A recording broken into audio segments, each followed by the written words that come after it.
দেশের বাজারে স্বর্ণের দাম আবারও রেকর্ড ছাড়িয়েছে। বিশ্ববাজারের অস্থিরতায় মাত্র কয়েকদিনের ব্যবধানে আবারও বড় অঙ্কের দাম বাড়িয়েছে বাংলাদেশ জুয়েলার্স অ্যাসোসিয়েশন। রবিবার থেকে কার্যকর হওয়া নতুন দর অনুযায়ী প্রতি ভরি 22 ক্যারেট স্বর্ণের দাম এখন 2,61,040 টাকা। এর আগে গত সপ্তাহেও কয়েক দফা দামের ওঠানামা দেখা গেছে। স্থানীয় বাজারে তেজাবি স্বর্ণের উচ্চ মূল্যের কারণেই এই সমন্বয় করতে হয়েছে বলে জানিয়েছে বাজুস। স্যান্ডেলিনা সো, রূপচর্চায় আভিজাত্য।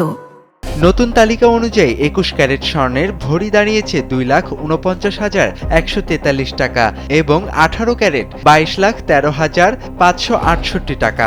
এছাড়া সনাতন পদ্ধতির স্বর্ণ এখন বিক্রি হচ্ছে 1,74,778 টাকায়। স্বর্ণের বাড়তি দাম আর সরকার নির্ধারিত 5% ভ্যাট এবং ন্যূনতম 6% মজুরি যোগ করলে 22 ক্যারেট এক ভরি গহনার দাম প্রায় 2,90,000 টাকার কাছাকাছি পৌঁছে যাচ্ছে।